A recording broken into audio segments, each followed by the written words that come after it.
आयकर बनाम टीडीएस, जानिए इन दोनों कराधान प्रणालियों के बीच क्या है प्रमुख अंतर। नमस्कार दोस्तों, आपका स्वागत है जीआरटी बिजनेस यूट्यूब चैनल पर। आज के वीडियो में हम बात करेंगे आयकर बनाम टीडीएस, दोनों कराधान प्रणालियों के बीच क्या है प्रमुख अंतर। आयकर का अर्थ। आयकर, जो व्यक्तिगत वित्त में एक सामान्य शब्द है, यह मूल रूप से एक कर है जिसे सरकार किसी व्यक्ति की आय पर सीधे वसूलती है। इसमें वेतन, व्यावसायिक लाभ, पूंजीगत लाभ और राजस्व के अन्य रूप शामिल है। आयकर की गणना और भुगतान करने की जिम्मेदारी पूरी तरह से करदाता पर निर्भर करती है, जिसे सरकार द्वारा स्थापित प्रचलित कर स्लैब और नियमों का पालन करना होता है। आयकर रिटर्न (आईटीआर) उन व्यक्तियों के लिए अनिवार्य है जिनकी वार्षिक आय पुरानी कर व्यवस्था के तहत 2.5 लाख रुपए या नई कर व्यवस्था के तहत 3 लाख रुपए से अधिक है। 60 से 80 वर्ष की आयु वाले वरिष्ठ नागरिकों के लिए सीमा 3 लाख रुपए है, जबकि 80 वर्ष और उससे अधिक आयु वाले लोगों के लिए यह सीमा 5 लाख रुपए है। टीडीएस का परिचय। अब बात करते हैं टीडीएस के बारे में, जो स्रोत पर कर कटौती है।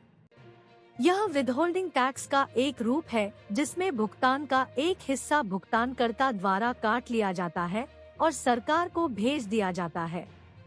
यह विभिन्न स्थितियों में होता है, जिसमें वेतन भुगतान, निवेश और किराए से आय, प्रतियोगिता जीतने से आय, लॉटरी, जुआ, पुरस्कार राशि, पहेलियां, ब्याज, परामर्श शुल्क, बीमा कमीशन, ठेकेदारों को किए गए भुगतान, ब्रोकरेज और पेशेवर सेवाओं के लिए शुल्क और इसी तरह की गतिविधियां शामिल है।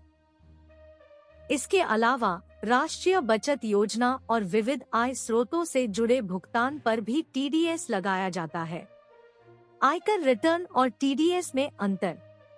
आयकर रिटर्न दाखिल करने के लिए व्यक्तियों को नियमों का अनुपालन करना होता है, जबकि टीडीएस सीधे आय स्रोत से कर एकत्र करता है।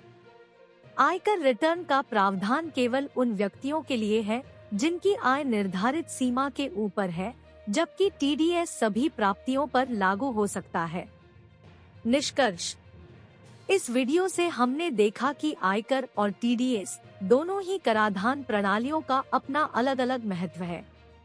आयकर रिटर्न का प्रावधान केवल उन व्यक्तियों के लिए है जिनकी आय निर्धारित सीमा के ऊपर है, जबकि टीडीएस सभी प्राप्तियों पर लागू हो सकता है। इसके अलावा आयकर रिटर्न का प्रावधान सिर्फ वित्तीय साल के अंत में ही होता है, जबकि टीडीएस को निरंतर प्रवाह में मदद करता है, जिससे लोगों के लिए अपने करों का भुगतान करने से बचना कठिन हो जाता है। आयकर रिटर्न दाखिल करने के लिए इन सीमाओं और टीडीएस लागू होने वाले विविध परिदृश्यों को समझना व्यक्तियों के लिए कर नियमों का अनुपालन सुनिश्चित करने और दंड से बचने के लिए महत्वपूर्ण है। इस विवादमय दौर में आपको चाहिए कि आप अच्छी तरह से अपनी वित्तीय स्थिति को समझें और इन दोनों कराधान प्रणालियों के बीच का अंतर समझें।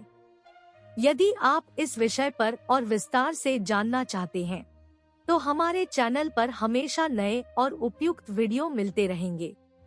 धन्यवाद दोस्तों, जीआरटी बिजनेस यूट्यूब चैनल पर बने रहें और सब्सक्राइब करें। हम जल्दी ही आपसे मिलेंगे एक नए और महत्वपूर्ण विषय पर। धन्यवाद। इसके साथ साथ आप वीडियो डिस्क्रिप्शन में दिए गए लिंक के माध्यम से हमसे सोशल मीडिया पर भी जुड़ सकते हैं। धन्यवाद और स्वस्थ रहें। जीआरटी बिजनेस चैनल खबरों का स्रोत समाचार एजेंसियों, जनमत और अन्य सार्वजनिक स्थानों से प्राप्त करता है।